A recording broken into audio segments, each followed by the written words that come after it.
இது மகிமை நேரம்.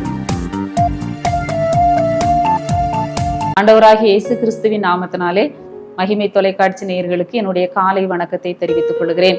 இந்த மகிமை நேரம் நிகழ்ச்சியின் மூலமாக உங்களை சந்திப்பதிலே, ஆண்டவருடைய வார்த்தையை சொல்வதிலே மகிழ்ச்சி அடைகிறேன். இந்த வாரத்திலே நாம் யாரெல்லாம் வேதனே என்னை நினைத்தருளும், ஆண்டவரே என்னை நினைத்தருளும் என்று சொல்லி ஜெபித்தார்கள் என்று சொல்லி நாம் தியானித்து வருகிறோம். அவர்கள் ஜெபத்திற்கு ஆண்டவர் எப்படி பதில் கொடுத்தார் என்று சொல்லி நாம் தியானித்து வருகிறோம்.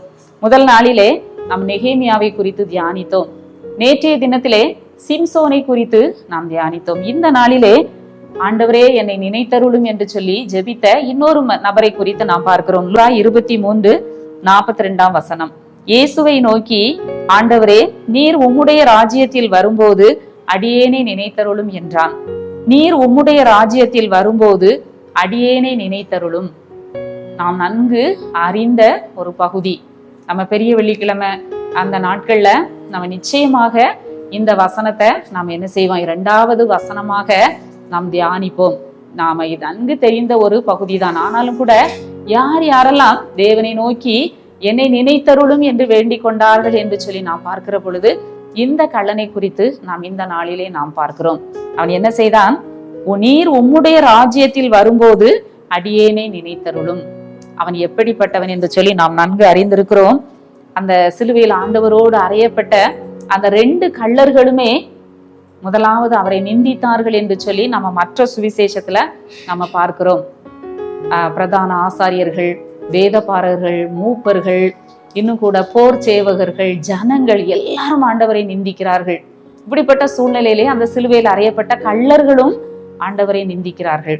அதுல ஒரு கள்ளன் சொல்லுகிறான், அவருடைய இடது பக்கத்திலே அறையப்பட்ட அந்த கள்ளன் சொல்லுகிறான், அந்த ஆண்டியும் சிலுவையில் அறையப்பட்டிருந்த குற்றவாளிகளில் ஒருவன்.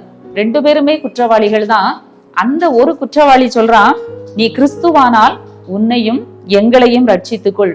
நீ உண்மையான கிறிஸ்துவா இருந்தா உன்னையும் காப்பாத்திக்க, எங்களையும் காப்பாற்றுன்னு சொல்லி அவன் சொல்லுகிறதை நாம் பார்க்கிறோம். ஆனா மற்றவன் சொல்கிறான், மற்ற குற்றவாளி சொல்லுகிறான், நீ இந்த ஆக்கினைக்குட்பட்டவனாய் இருந்தும் தேவனுக்கு பயப்படுகிறது இல்லையா? எவ்வளவு ஒரு அழகான ஒரு வார்த்தை பாருங்க. நீ இந்த ஆக்கினைக்குட்பட்டு இருந்தும் தேவனுக்கு பயப்படுகிறது இல்லையா? தெய்வ பயம் உனக்கு இல்லையா? இவ்வளவு பெரிய ஒரு தண்டனை நம்ம அனுபவிச்சிருக்கோம், நம்ம அனுபவித்து கொண்டு இருக்கிறோம். இவ்வளவு பெரிய ஒரு பாடு, ஒரு தண்டனை நம்ம அனுபவிச்சுக்கிட்டு இருக்கோம். இப்படி இருந்தும் உனக்கு தேவனுக்கு பயப்படணுங்க எண்ணம் இல்லையா? நாம் நியாயப்படி தண்டிக்கப்படுகிறோம். இன்னைக்கு அந்த அந்த குற்றவாளியை குறித்து நம்ம பார்க்கிற பொழுது அவன் வாயிலிருந்து வந்த வார்த்தை, நாம் நியாயப்படி என்ன செய்யப்படுகிறோம், தண்டிக்கப்படுகிறோம். இவரோ தகாத தொண்டையும் நடப்பிக்கவில்லையே என்று சொல்லி சொல்லுகிறதை நாம் பார்க்கிறோம். அவன் ஒரு குற்றவாளி தான். அவன் ஒரு குற்றவாளி, மரணத்துக்கு பாத்திரமான குற்றத்தை செய்த ஒரு குற்றவாளி. சிலுவை மரணம் நமக்கு இப்போ தூக்கு தண்டனை கொடுக்கிற மாதிரி ஒரு பெரிய கொலை, கொள்ளை, ஒரு பெரிய இந்த உயர்ந்தபட்ச தண்டனை என்னதான் சிலுவை மரணம் தான். அப்போ அவன் ஒரு பெரிய ஒரு குற்றவாளி. ஆனால் அவன் வாயில வருகிற வார்த்தை, நாம் நியாயப்படி தண்டிக்கப்படுகிறோம், நாம செய்கிற பாவத்துக்கு தக்க தண்டனையை நாம் அனுபவிக்கிறோம் என்று சொல்லி அவன் சொல்லுகிறான். எந்த ஒரு மனிதனாக இருந்தாலும், யாராக இருந்தாலும் நம்முடைய தவறை நாம் என்ன செய்ய வேண்டும், ஒத்துக்கொள்ள வேண்டும். ஆனால் அவன் ஒத்துக்கொள்ளுகிறான், நாம் நியாயப்படி நாம செய்த தவறுக்கு தண்டிக்கப்படுகிறோம். அடுத்ததாக சொல்கிறான், இவரோ தகாத தொண்டையும் நடப்பிக்கவில்லையே.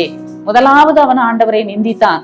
ஆனால் ஆண்டவர் சிலுவையிலே மன்னிக்கிற அந்த சுபாவத்தை எல்லாம், அவருடைய பொறுமை, அவருடைய தாழ்மை, அவருடைய சுபாவத்தை எல்லாம் அவன் பார்க்கிறான். பார்த்தவன் சொல்லுகிறான், இவரோ தகாத தொண்டையும் நடப்பிக்கவில்லையே என்று சொல்லி அவன் ஆண்டவரை நோக்கி ஒரு அருமையான ஜெபத்தை வைக்கிறான். நீர் உம்முடைய ஆண்டவரே, நீர் உம்முடைய ராஜ்யத்தில் வரும்போது அடியேனை நினைத்தருளும் என்றான். ஆண்டவருடைய ராஜ்யத்தில் இனி நமக்கு என்ன இல்லை, விடுதலை கிடையாது. இனி நமக்கு உரியது என்னதுதான், மரணம் தான். இனிமே நமக்கு ஒரு வாழ்வு இல்லை. ஆனால் அவன் கிடைத்த அந்த தருணத்தை அவன் என்ன செய்தான், பயன்படுத்தி கொண்டான். ஆண்டவருக்கும் அவனுக்கும் சிலுவையில் அறைந்த இடம், ஆண்டவரை மத்தியில அறைஞ்சாங்க. வலதுபுறத்தில் ஒருவன், இடதுபுறத்தில் ஒருவன். 2 பேருக்கும், ஆண்டவருக்கும் அவனுக்கும் உள்ள இடைவெளி மிக குறுகிய ஒரு இடைவெளி தான். ரொம்ப நெருக்கமான ஒரு இடத்துலதான் அவன் இருக்கான். அவன் இந்த சந்தர்ப்பத்தை சரியாக என்ன செய்தான், பயன்படுத்தி கொண்டான். பாவியாக இருந்தாலும், குற்றவாளியாக இருந்தாலும், கொலை குற்றத்திற்கு ஏதுவான அவன் ஒரு மரண தண்டனைக்கு ஏதுவான குற்றத்தை செய்திருந்தாலும் மனஸ்தாபப்பட்டு ஆண்டவரிடத்திலே அவன் வருகிறதை நாம் பார்க்கிறோம். ஆண்டவரே, உம்முடைய ராஜ்யத்தில் வரும்போது அடியேனை நினைத்தருளும். ஒரு அருமையான ஜெபம். நாமும் கூட ஒவ்வொரு நாளும் ஆண்டவரிடத்திலே உலக காரியத்திற்காக கேட்கிறோம். ஆண்டவரே, அது வேணும், இது வேணும், எனக்கு வாழ்க்கையில அப்படி இருக்கணும், இப்படி இருக்கணும்னு நினைக்கிறோம். ஒரு நாளாவது பரலோகத்தை குறித்த, மறு உலகத்தை குறித்த எண்ணம் நமக்கு இருந்திருக்குமா என்று சொல்லி நாம் சிந்தித்து பார்ப்போம். நாம் 100 வருஷம், 200 வருஷம், 1000 வருஷம் உலகத்துல வாழணும்னு சொல்லி நம்ம நினைக்கிறோம். அப்படி நம்ம வாழ போகிறவர்கள் போலதான் நம்மளுடைய சிந்தனைகள் இருக்கிறது. நாம இந்த உலகத்துக்குரியவர்களாகத்தான் வாழ்ந்துக்கணும். ஒரு நாள் கூட நம்ம மறுமையை குறித்தோ நித்திய ஜீவனை குறித்தோ நாம் சிந்தித்து பார்ப்பதில்லை. நாம் எதிர்காலத்தை குறித்து திட்டமிடுகிறோம். இன்னும் 50 வருஷத்துக்கு பிறகு என்ன நடக்கும், இன்னும் 30 வருஷத்துக்கு பிறகு நம்ம என்ன செய்யணும், 10 வருஷம் கழிச்சு இதை இப்படி செய்யணும், இப்படியெல்லாம் நாம் சிந்திக்கிறோம். ஆனாலும் ஒரு நாளும் நம்ம தேவனுடைய ராஜ்யத்தை குறித்து, நம்முடைய மறுமையை குறித்து நாம் ஒரு நாளும் சிந்தித்ததில்லை. நான் இந்த குற்றவாளி அருமையாய் சொல்கிறார், உம்முடைய ராஜ்யத்தில் வரும்போது அடியேனை நினைத்தருளும். ஆண்டவரே, ஒருவேளை எப்பொழுது எங்களுக்கு மரணம் சம்பவித்தாலும், எப்பொழுது இந்த உலகத்தை விட்டு நாங்கள் கடந்து வந்தாலும் உம்முடைய ராஜ்யத்துக்கு நாங்க வரணும். ஆண்டவரே, தினந்தோறும் நம்முடைய ஜெபத்திலே ஒரு வரி, ஆண்டவரே எங்களை நினைத்தருளும், அந்த பரம ராஜ்யத்தை சுதந்திரித்துக் கொள்ள எங்களை நினைத்தருளும், என்னை நினைத்தருளும். ஆண்டவரே, என்னுடைய மரண வேளை, என்னுடைய இறுதி வேளை ஆண்டவரே, அது ஒரு கொடுமையாக வேதனையாக இல்லாமல் ஆண்டவரே லகுவாய் இருக்கட்டும் சுவாமி. இந்த நித்திய ஜீவனை நான் பெற்றுக்கொள்ள வேண்டும் என்று சொல்லி நாம் ஆண்டவரை நாம் நோக்கி கேட்கிற பொழுது நிச்சயமாக அந்த கடைசி தருணத்திலே அந்த கள்ளன் என்ன செய்யப்பட்டான், அவனுக்கு ஒரு பெரிய கிருபை கிடைத்தது.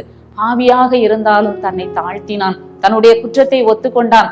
நாமும் கூட எந்த ஒரு பாவியாக, எந்த ஒரு மனிதர்களாக, எந்த ஒரு கடினமான கொடுமையான செயலை செய்தவர்களாக இருந்தாலும் தேவனிடத்தில் வருகிற பொழுது ஆண்டவர் அவர்களை ஏற்றுக்கொள்கிறார். ஒருவேளை 2 பேரும் நிந்தித்தார்கள், நீயும் என்னை நிந்தித்தாய் அல்லவா என்று சொல்லி ஆண்டவர் சொல்லல. அடுத்த நிமிடமே ஆண்டவருடைய வாயிலிருந்து வந்த வார்த்தையை நாம் பார்க்கிறோம், இன்றைக்கு நீ என்னுடனே கூட பரதீசில் இருப்பாய் என்று மெய்யாகவே உனக்கு சொல்லுகிறேன். எந்த ஒரு பாவியானாலும் மனம் திரும்பும் போது, மனஸ்தாபப்படும் போது ஆண்டவர் மன்னிக்கிற தேவனாக இருக்கிறார், அவர்களை நினைத்தருளுகிற தேவனாக இருக்கிறார், ஏற்றுக்கொள்ளுகிற தேவனாக இருக்கிறார். ஆண்டவர் அவனை உடனே என்ன செய்தார், ஏற்றுக்கொண்டார். உடனே அவனுக்கு மறு உத்தரவு கொடுக்கிறார், நீ ஏன் கூட இருப்பாய். எவ்வளவு ஒரு பாக்கியம், எவ்வளவு ஒரு சந்தோஷம் அவனுக்கு. நாமும் கூட ஆண்டவரிடத்திற்கு நம்முடைய குறைவுகளை, நம்முடைய குற்றங்களை, எந்த பாவமாக இருந்தாலும், எந்த ஒரு ரகசிய பாவமாக இருந்தாலும் ஆண்டவருக்கு முன்பாக மன்னிக்கப்படாதது என்று எதுவுமே இல்லை. ஆண்டவரிடத்திற்கு வரும் பொழுது இந்த உலகத்திலும் ஆண்டவர் நம்மை வாழ வைப்பார். நமக்கு நித்திய ஜீவனையும் ஆண்டவர் கொடுக்க அவர் வல்லமை உள்ள தேவனாக இருக்கிறார். அவர் நம்மை நினைத்தருளுகிற தேவன், அவர் நம்மை நினைத்திருக்கிற தேவன், நம்முடைய தாழ்வில் அவர் நம்மை நினைக்கிற தேவன், நம்முடைய சிறுமையில் அவர் நம்மை நினைக்கிற தேவன். அந்த தேவனை நோக்கி நாம் ஜெபிப்போம். ஒவ்வொரு நாளும் ஜெபிக்க வேண்டும். ஆண்டவரே, என்னை நினைத்தருளும், எனக்கும் அந்த பரதீசில் ஒரு இடத்தை தாரும், எனக்கும் அந்த நித்திய ஜீவன்ல ஒரு இடத்தை தாரும். ஆண்டவரே, என்னையும் நினைத்து கொள்ளும். ஆண்டவரே, அந்த மறு ஜென்மத்திலே, மறு உலகத்திலே நான் வரும் பொழுது என்னை ஏற்றுக்கொள்ளும் ஆண்டவரே என்று சொல்லி கேட்கிற பொழுது நிச்சயமாக அந்த குற்றவாளிக்கு கிடைத்த அந்த பாக்கியம் நமக்கும் கிடைக்கும் என்பதிலே சந்தேகம் இல்லை. ஜெபிப்போம். எங்களை நேசிக்கிற நல்ல ஆண்டவரே, இந்த நல்ல காலை வேளைக்காக உம்மை துதிக்கிறோம், உம்மை ஸ்தோத்திரிக்கிறோம். ஆண்டவரே, என்னிடத்தில் வருகிறவனை புறம்பே தள்ளுவதில்லை என்று சொன்ன ஆண்டவர், உம்மை நோக்கி பார்க்கிறவர்களை வெட்கப்படுத்தாத தேவன், இந்த காலை வேளையிலும் அந்த குற்றவாளிக்கு, வலது புறத்திலே அறையப்பட்ட, சிலுவையில் அறையப்பட்ட அந்த குற்றவாளிக்கு ஆண்டவரே என்னை நினைத்தருளும் என்று கேட்டபோது ஒரு பெரிய பாக்கியத்தை ஆண்டவர் கொடுத்தீர். நாங்களும் ஒவ்வொரு நாளும் பரதீசின் வாழ்வை நினைத்து பார்க்க எங்களையும் அதிலே ஆண்டவரே சேர்த்து கொள்ளும், எங்களையும் நினைத்தருளும் என்று சொல்லி நாங்களும் உம்மிடத்திற்கு வர எங்களுக்கு அந்த மனதை கொடுக்கும்படியாய் சொல்லிக்கிறேன். ஆண்டவரே, இந்த நாள் முழுவதும் உங்க கிருபை, உங்க பிரசன்னம் எங்களை தாங்கி வழி நடத்தட்டும். மீட்பர் இயேசு கிறிஸ்துவின் மூலம் ஜெபிக்கிறோம் நல்ல பிதாவே, ஆமேன்.